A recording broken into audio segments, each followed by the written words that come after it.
Hello, and welcome to the View from Mayor Brown podcast. This is a fortnightly podcast series for employment lawyers and HR practitioners, which highlights developments in case law and legislative changes of importance to UK employers. It is presented by Nicholas Robertson, the head of Mayor Brown's London employment team. The time spent listening to these podcasts can count towards your training requirements. At the end of the podcast, we will explain how to get in touch if you have any comments or questions. Hello and welcome to podcast number 119. In our usual three cases, we've got two cases concerning restrictive covenants, although relating to slightly different points.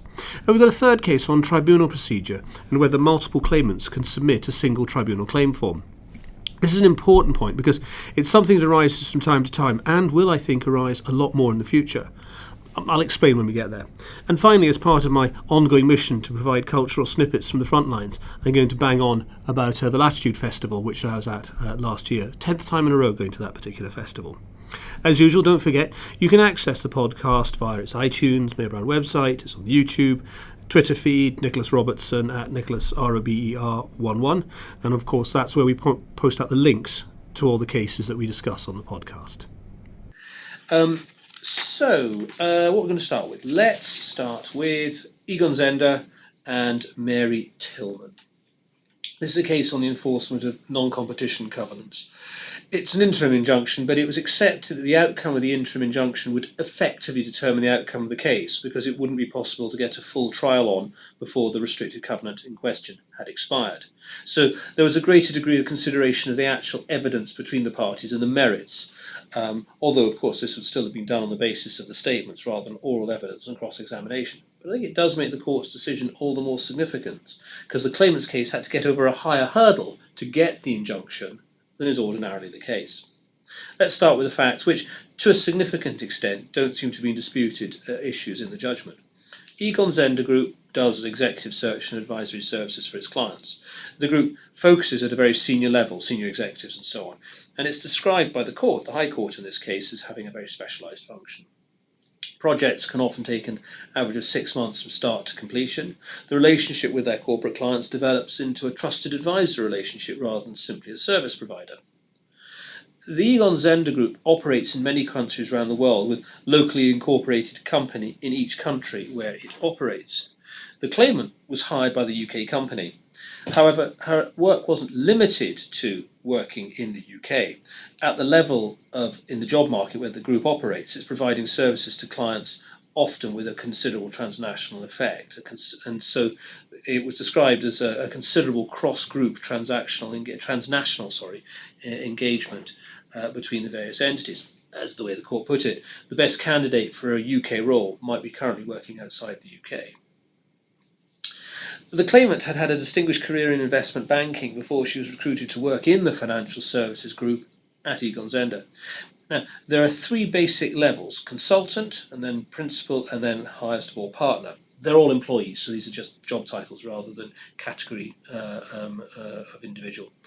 The contract which an individual signs on joining when they become a consultant remains in place even if they are subsequently promoted up through the ranks. The defendant, when she joined Egon Zehnder, joined as a consultant, and I'll come back to terms of her contract in a second. She was highly successful and rose up the ranks unusually quickly and ended up as the co-global head of the financial services practice in 2012. However, and you can see where this is going, can't you? Her contract employment wasn't altered from the day she joined. She resigned 5 years later in 2017, and eventually it became apparent that she was going to a competitor. At that point, the terms of her covenants became relevant. I don't propose to say anything about the non-solicitation covenants because she didn't dispute that those were enforceable. But the non-competition covenant that she had signed when she joined was contested. And this provided that for 6 months after leaving, she could not, quote, directly or indirectly engage or be concerned or interested in any business carried on or in competition with any of the businesses of the company or any group company which were carried on as of the termination date or during the period of 12 months prior to that date, and with which you were materially concerned during such period. There were, for the purpose of this summary, three basic challenges to this covenant. First, it was said there was no geographical limitation in it. It's common to see a non-compete covenant which is limited to a particular territory or set of territories in the world. You can have global covenants, but these are pretty unusual in my experience, because there are often areas of the world where a particular global entity doesn't operate at all.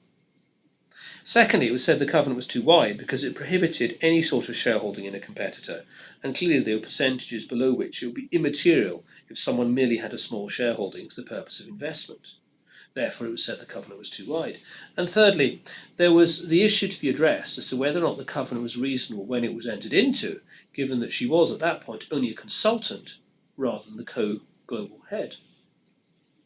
Well, first, in dealing with the argument that there was no geographical limitation expressly built into the covenant, the claimant asserted the covenant was valid and effective because it refers to being prohibited from competition with businesses of the company or group company, quote, with which you were materially concerned during, unquote, the relevant period. I.e., that implicitly narrows the covenant. You've got to be materially concerned in the company or group company concerned. It did not prevent her from being involved in competing activities throughout the world. It only operated to prohibit her from geographical areas where she'd been involved with the Egon Zehnder business, the company. In other words, labouring the point, by building in the reference to competition with businesses with which she'd be materially concerned, there was an effective territorial limitation. As the judge pointed out, there was an inbuilt restriction on the global reach of the clause deriving from the need for her to have been involved with the business. In relation to the shareholding point, the court noted that the covenant prevented her from being interested in any business carried on in competition with the claimant's business.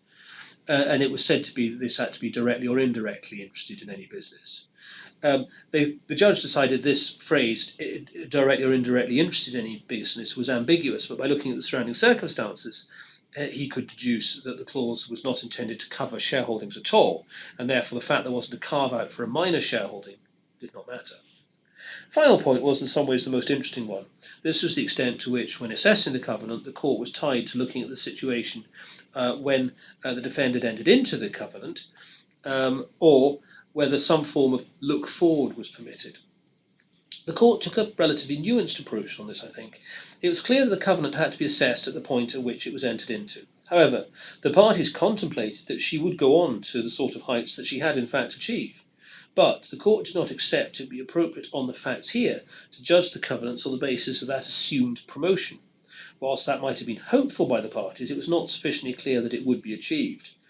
The level of expectation was not sufficiently high to allow the matter to be approached on the footing the covenant was to be justified against what might happen in future. So that left the covenants to be assessed, the court said, on the basis of the consultancy status. And that obviously made it harder for the claimant. However, given that she was viewed as a real catch, and it was hoped by both parties that she would rise up through the ranks, this, the court said, may have meant that as a consultant she was in fact expected to be given access to more protectable material than an ordinary consultant. Therefore, although she was a consultant, her enhanced consultancy status, that's my way of putting it, might justify covenants that would have been unjustifiable for an ordinary consultant. And the court found, in fact, that she became steeped in client affairs more often and to a deeper extent than another consultant joining without her experience, and that this enhanced role for her was anticipated by the parties on joining. Accordingly, having come to this consideration, the court decided the covenant was enforceable.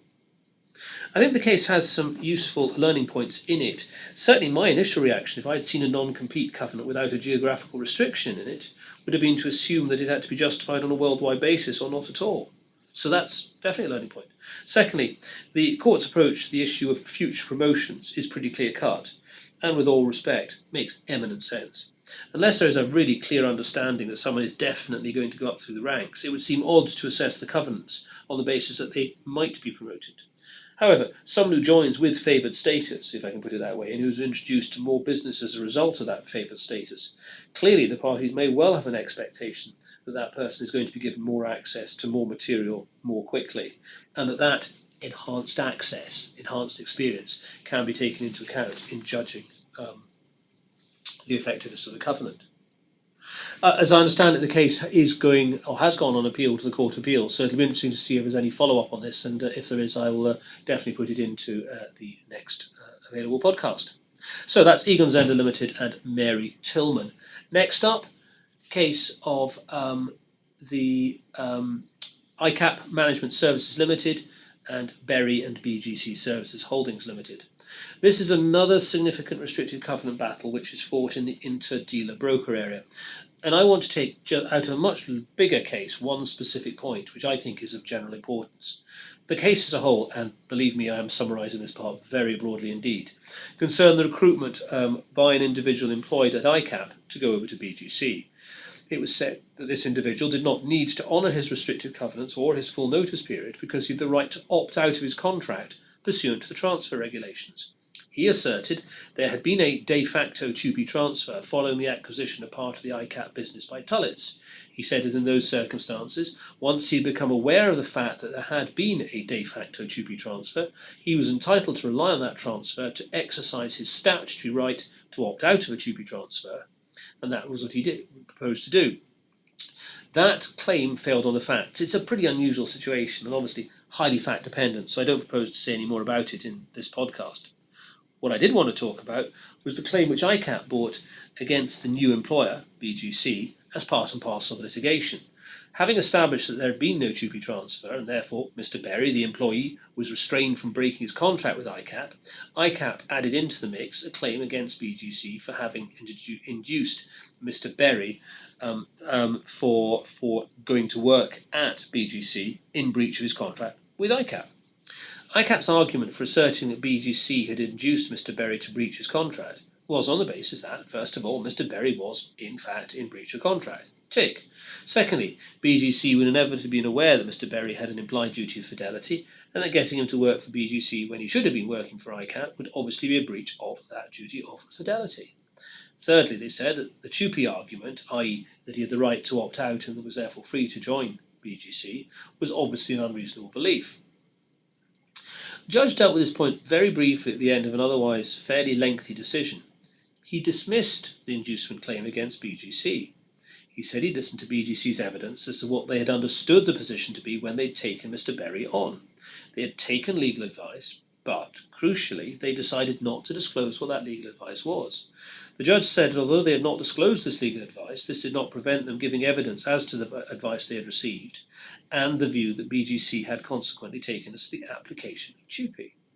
On that basis, BGC's explanation that it had taken legal advice, took a commercial view of the application of TUPE, was, in the view of the judge, entirely reasonable, and so was an effective defence to the inducement claim. On that basis, the judge went on to find there was no inducement claim against BGC. Well, this is all a pretty surprising conclusion, and one which I think has some quite significant consequences, which is really why I wanted to pick it up. First, I think it's very odd indeed that a party is able to say, quote, I took legal advice and I then took a reasonable view of the situation on the basis of that advice, unquote, without disclosing what that legal advice actually was. Clearly allows for a party to take the most favourable view possible of the lawyer's advice, which may have been much more nuanced. Now, let me make it clear, I have no way of knowing whether that was the case in this particular litigation. But that's clearly the danger. Secondly, I had always understood, I must say, that if a party sought to rely on the fact that they had been given a particular advice by a lawyer, then that legal advice had to be disclosed. This is an important point, because it could have a material impact as to whether or not in future cases a party such as BGC, the new employer, is added in to a dispute of this nature. The dilemma is if you add in the new employer, but the inducement to breach contract case fails, there might well be adverse cost consequences for an otherwise successful old employer. I understand, and I emphasise this is all very informal, but I understand informally that the costs in this case did not get cut back here because of the failed inducement to breach contract. But that would clearly be the risk you would worry about. But if you take the view that you're only going to sue the defecting employee, you may end up missing out on a whole slew of discoverable documents in the possession of the new employer, which show exactly what was going on and why, and what the plan was to attack the client base of the old employer, etc., etc. I doubt very much whether we've heard the last on this particular point, and certainly I think if you are recruiting a team or an individual and are proposing to rely on legal advice as a defence to inducement to breach contract, that's going to produce some pretty interesting discussions between clients and their legal advisors. So that's the case of ICAP Management Services Limited and Berry and BGC Services Holdings Limited. Third and final case, Farmer, which is Farmah, and others, v Birmingham City Council. This case is in effect a number of separate appeals which are combined into one hearing for the EAT. All of them related to multiple equal pay claims brought in the form of effectively a class action against employers who, it was alleged, failed to honour their obligations under the equal pay legislation. As is pretty common, where you have multiple claimants claiming equal pay with multiple comparators, the claimants looked to submit one overall claim form in each case, covering all the claimants, and then itemising the comparators for each claimant. Now, there is some scope to do this under the Employment Tribunal rules. Under Rule 9, it's possible for two claimants to bring a joint claim, i.e. on a single form, where the claim arises out of the same set of facts. If, however, a claim is submitted which is not based on the same facts, this is an irregularity.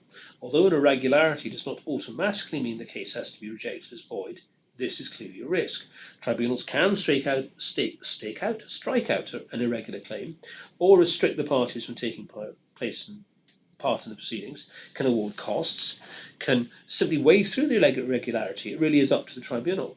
Now, one obvious reason for adopting the class action approach with a single form is it's significantly cheaper to do so than have each claimant fill out a form with individual details of individual claims and have that checked off by the advisors and then lodged, etc.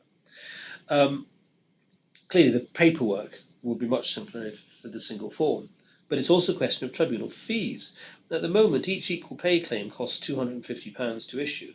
However, the fees from multiple claimant claims are significantly cheaper. To take just one example, you can submit a form for 200 claimants for a total of £1,000, i.e. each claim costs £5 rather than £250. So, the issue in these cases was whether the claims arose out of the same facts or whether this was an irregularity, because claims had been submitted without common facts. There was then a second question. If in fact the form submitted was an irregularity, what should happen? I'll just cherry pick a couple of the cases that were covered by this much bigger case report to show the sort of challenges. One of the cases covered in this joint appeal was the Asda Stores and Brearley case, which we dealt with in a podcast a little while back. Here, the company had asserted that the claims did not arise out of the same facts. For example, most of the claims were brought by women, but there were a number of equal pay claims brought by men, bringing piggyback claims, i.e. that if the women's claim was successful, then in turn the men were entitled to claim equal pay with the successful woman. The tribunal found that this case did not raise common facts, but waived the irregularity, allowing the claims to go ahead.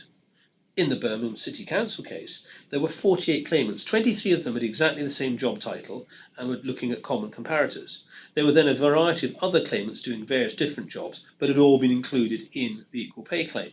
The tribunal, in that case, allowed the 23 common claims to go ahead, but struck out the others as not having common facts.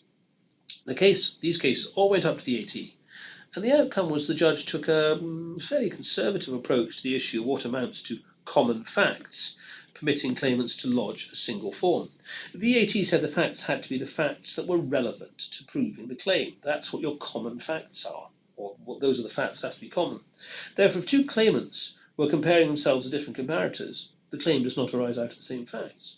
Equally, if a man was bringing a piggyback claim alongside a woman who is the primary claimant, these are not claims arising out of the same facts. The fact that up until now tribunals have been relatively hands-off about addressing this issue did not change the fact that it was a procedural irregularity. After all, the AT pointed out that originally there had been no need to pay tribunal fees, which meant that this issue had much less practical significance in previous years. The issue then that had to be considered was how should the tribunal exercise its discretion in the circumstances if these are irregularities? It seemed to be generally accepted that the claimants, if their claim is struck out, would simply represent their claim, albeit paying individual fees.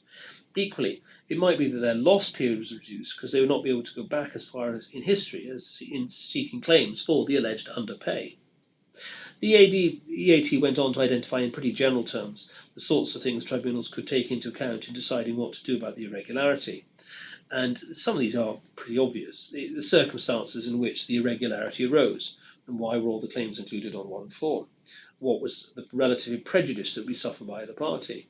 Were there any other relevant facts that should be taken into account by the tribunal? As I say, it's pretty broad brush stuff.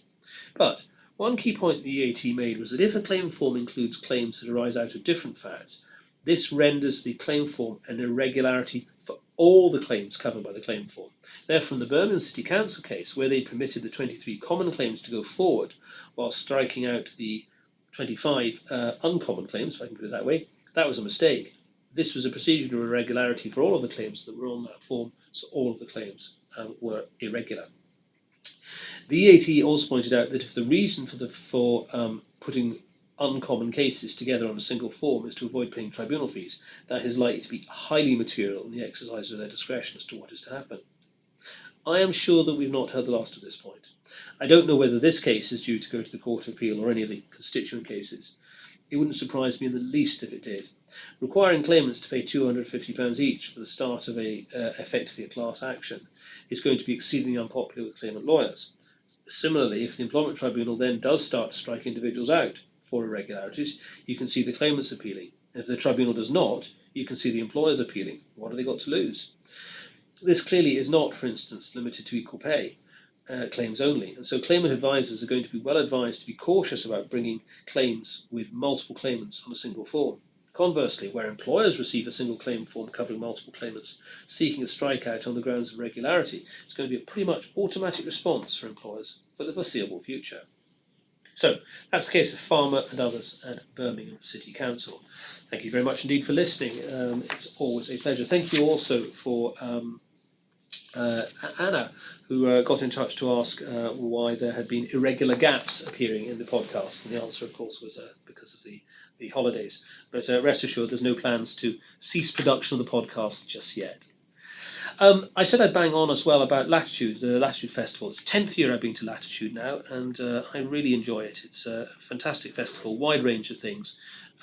So this time around I went and saw opera, I saw some ballet, assorted performances in the poetry tent, and an awful lot of music. Highlights, well, I'm no Mumford & Sons fan, but standing on Saturday night in a very crowded field with, 15,000 people singing along to every Mumford & Sons song, it really did mean that by the end of it, the concert was really Mumford & Sons an audience. It was it was good fun. Placebo, I'd never heard of before. I had heard of them, I'd never heard anything by them. Absolutely brilliant. Really enjoyed it. Imelda May finishing her set with Teenage Kicks, and that was pretty special. Didn't see that one coming, and the audience thoroughly enjoyed itself. Oh, and if you haven't heard anything by Holly McNeish, the poet, she's brilliant. She really is. Very thought-provoking too, so highly recommended. If you come across any of her stuff. The good news, and I use good in inverted commas, is I've got 2 more festivals to go. So by the time I do the next podcast, I will probably have been to WOMAD, and after that there's Wilderness to Come, which one poet at Latitude described as Wilderness as by far and away the poshest festival of the lot. So it's nice to know I'm down and slumming it in my choice of festivals. Anyway, in all seriousness, thank you very much indeed for listening. Stay in touch and stay safe. Take care. So that was our latest podcast. We hope you found it useful. If you have any questions or comments, please email Nick on nrobertson@mayorbrown.com. Our podcasts are an overview of cases. How the law applies in any particular case will obviously depend on the individual circumstances. So please take legal advice if any of the matters discussed are relevant to issues that you are dealing with. And thank you for listening.